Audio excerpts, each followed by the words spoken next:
좀 여쭤봐야 될 것 같은데 이재용 부회장의 아버지인 이건희 회장이 그렇게 여러 차례 그 수사를 받았음에도 불구하고 구속된 적은 없었습니다. 그런데 이번이 네. 처음이라고 하는데 네. 삼성그룹 창업 79년 만에 처음입니다. 네, 그렇게 엄청난 사건이 여러 개 있었는데도 아버지 이건희 회장은 구속이 안 됐었고요. 근데 아무튼 네. 구속이 됐는데 이게 그 삼성전자나 삼성 일가에게 미치는 메시지 충격파가 뭐라고 보세요? 이제는 더 이상 세습 경영은 안 된다는 이제 전체적인 메시지가 있는 거고요. 예. 삼성은 이제 삼성공화국 시대는 이제 끝났다. 그런 과거에 사회 각 분야의 정치권 법조계 할 거 없이 삼성 장학생 심어놓고 네. 주무르던 시대는 끝났다는 것을 삼성이 빨리 인식해야 될 것 같습니다. 근데 확실히 정말 끝나는 걸까요? 시작이죠, 이제. 이제 시작이다. 그러면 네. 확실히 끝내기 위한 후속 조치와 제도적 뭔가 그 방책 이런 게 많이 필요하다는 말씀이신 것 같은데 어떤 게 있을까요? 우선 이제 제가 구속이 시작이라 이렇게 말을 했는데요. 네. 지금 이제 피의자 구속 단계잖아요. 네네. 기소를 시작으로 법원이 최종적으로 판결을 낼 때까지 지켜봐야 된다는 거고 또 지금 여론의 관심이 뜨거우니까 구속시켰지만 정작 뭐 무죄 판결 내리거나 집행유예나 솜방망이 처벌로 끝나서는 안 되는 거죠. 그럴 수도 있죠. 그리고 예, 또 예. 대법원 판결까지 내려줘도 끝이 아니라고 봐요. 왜냐하면 또 사면을 시도할 테니까. 네. 그래서 저는 죄에 걸맞는 구형과 선고가 내려지는지를 두 눈 부릅뜨고 지켜봐야 된다. 그래서 이 부회장이 저지른 그 중대한 불법 행위가 가중처벌되고 만기 출소될 때 네. 우리 국민들은 비로소 대한민국 법치가 살아있음을 확인하게 될 거다. 이런 생각입니다. 예, 무슨 말씀인지 알 것 같고요. 자, 그래서 이제 구속은 시작이다 이런 말씀하신 거군요. 네.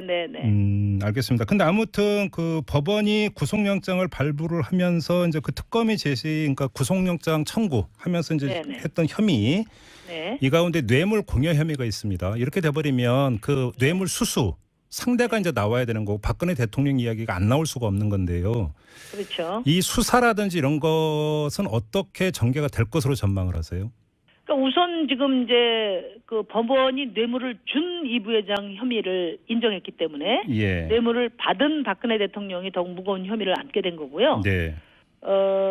이 부회장이 강요로 돈을 뺏긴 피해자가 아니라 뇌물 공여자라고 인정한 거잖아요, 법원이. 예. 그러니까 뇌물 수수자로 지목되는 박 대통령의 혐의 입증 가능성이 높아졌다고 보고요. 네. 그러니까 박 대통령 대면 조사 불가피성이 분명해졌고 특검 수사기간 연장의 명분도 전 높아졌다고 봐요. 그리고 이제 미르케이 스포츠재단 출연금이 뇌물로 판단되면서 나머지 대기업들 역시 뇌물 공여 혐의로 수사가 확대될 수 있다. 네. 이렇게 보고 지금 또 마지막으로 이제 막바지를 향해 치닫는 헌재 판단에도 영향을 줄 거라고 봅니다. 특검이 큰일을 해냈습니다. 그러면 그 지금 대표님 말씀하신 이런 여러 가지 어떤 전망이 실현이 되기 위한 조건은 황교안 대통령 권한대행이 특검 수사기간을 연장을 해줘야 되는 것 아니겠습니까? 그렇죠. 네. 해줄 거라고 보세요? 저는 해야 된다고 보죠. 네. 지금 특검이 굉장히 잘하고 있는데 네.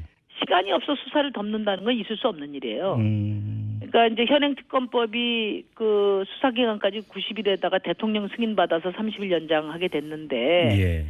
수사 대상인 대통령 또한 그 영향력에서 자유롭지 않은 권한 대행 아닙니까? 네.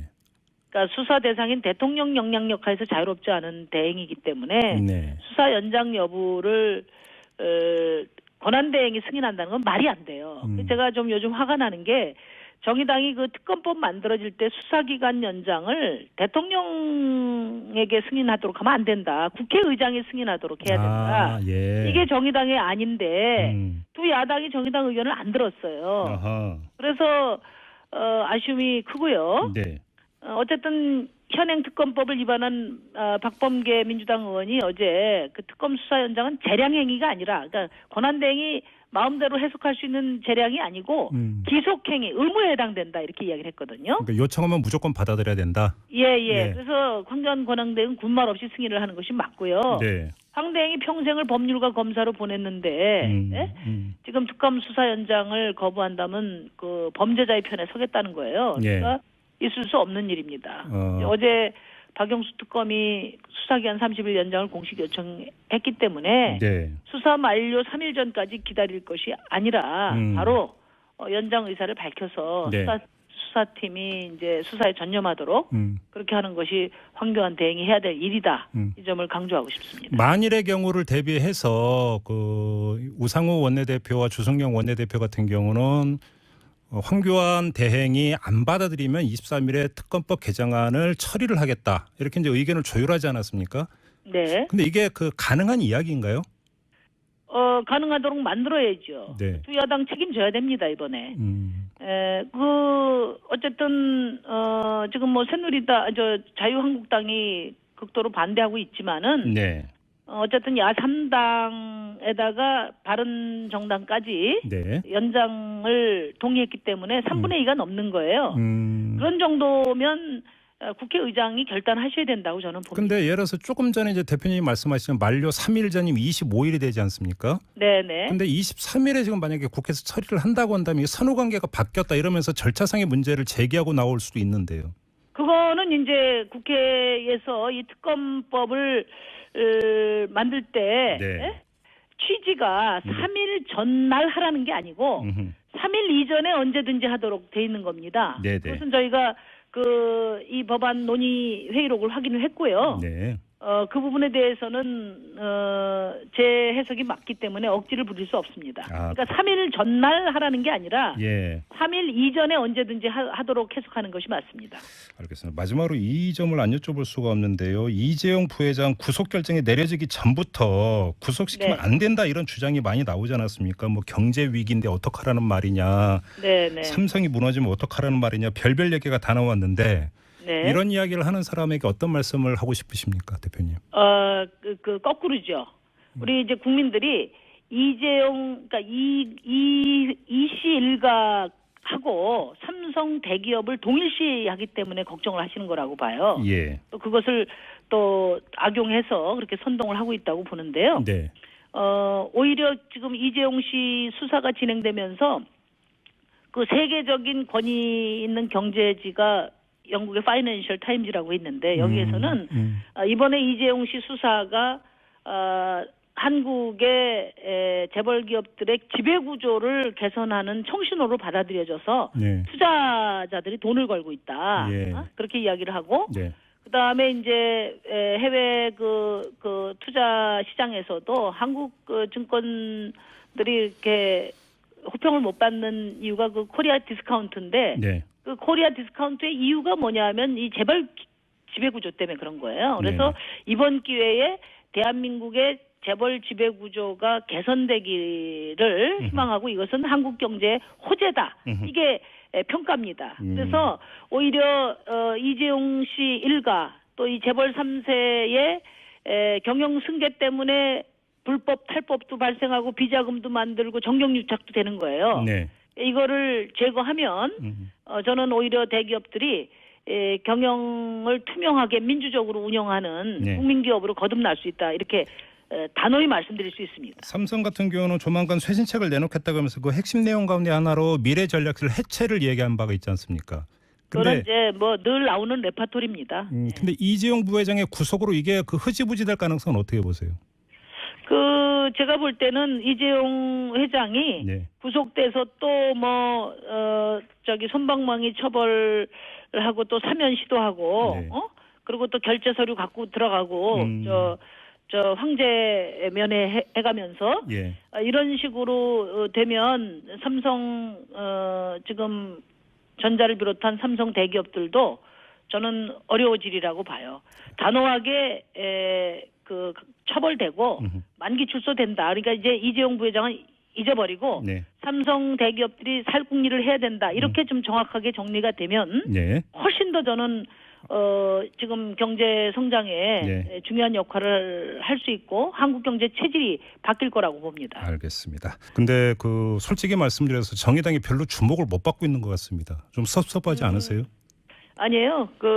이제 아직까지 우리 국민들이 지금 박근혜 대통령에 대해서 관심을 두고 있다 보니까 빨리 정권 교체해야 된다. 그래서 유력 정당, 유력 후보에게 쏠림 현상이 있는데 네. 이제 탄핵이 인용되고 나면 그때부터 이제 본격적인 그 경쟁 국면이 된다고 봅니다. 그래요. 네. 사실은 지난 대선 때 대선 후보로 이제 그 출정을 하셨다가 뭐 후보 단일화 대의 이런 것들을 말씀하시니까 사퇴를 하신 적 있지 않습니까? 네네. 이번에는 이런 일은 없는 겁니까, 대표님? 이게 사실 지난번까지 그 출마는 이제 당의 필요에 의해서 네네. 당의 선거 정치 차원에서 복무했다고 보고요. 예. 지금부터는 정말 우리 이제 정의당도 집권을 꿈꿀 때가 됐다. 음흠. 특히 이제 지금 촛불 국면에서 네. 촛불 시민들의 열망을 받아안기 위해서는 예. 정의당이 중심 세력이 돼야 과감한 개혁이 가능하지 않겠습니까? 그래서 이번 대선에서 저와 정의당의 역할이 매우 중요하다 이렇게 사명감을 갖고 있습니다. 일각에서는 이런 얘기를 하더라고요. 이 촛불 민심이 이 네. 선거 국면이 연출이 되면서 정치권에서 좀 왜곡되고 있는 것 아니냐 이런 이야기도 네. 하던데 어떻게 보세요? 이제 그것은 뭐 조기 선거가 불가피하니까 네네. 뭐 대선 주자들이 움직이는 것은 저는 불가피하다고 보고요. 예. 다만 지금 지난 탄핵 소추 이후에 국회에서 한 일이 없습니다. 예예. 그것에 대해서는 저는 매우 비상한 그런 문제인식을 국회가 가져야 된다. 특히 야당들이 예, 그런 예. 생각을 하고요. 예. 탄핵을 인용할 때까지 그리고 그 탄핵 인용만 가지고 되는 게 아니라 그 광장에서 박근혜 대통령 퇴진한다고 내 삶이 달라지냐. 네. 이게 지금 그 광장의 목소리거든요. 그러니까 예. 과감한 개혁 입법 국회가 돼야 되는데 1, 2월이 지금 두 손 놓고 있어요. 그래서 이 부분에 대한 비상 대책이 필요하고 그중에 가장 지금 시급한 게 특검 연장입니다. 예. 대선 후보 인터뷰와 그다음에 현안인 이재용 부회장 구속과 관련된 현안 인터뷰의 중간 다리로 이게 딱 맞는 질문일 것 같은데요. 네네. 대표님 그 이제 대선 후보로서 네. 정경유착 근절이나 재벌 개혁을 위한 가장 핵심적이고 다른 정당 인사들과는 확실히 차별성을 띠는 그런 정책 공약이 있다면 뭘까요? 우선 재벌 3세 세습 경영을 금지해야 된다고 봅니다. 금지. 예, 금지라니까 무슨 시장주의에 맞지 않는 거 아니냐 이렇게 이야기하는데 네. 지금 현행법을 가지고 삼성이나 재벌들 뒷배 봐주지 않고 법대로 하면 네. 그러면 근절될 수 있어요. 그리고 이제 지금 상법 개정은 다 지배구조 개선을 위해서 얘기하는 거고 저는 더 나가서 예. 이제 삼성의 앞으로 방향과 관련해서도 이제 마지막 수단은 계열 분리 명령제 또 기업 분할 그 법 같은 것을 네. 도입을 해야 된다고 봅니다.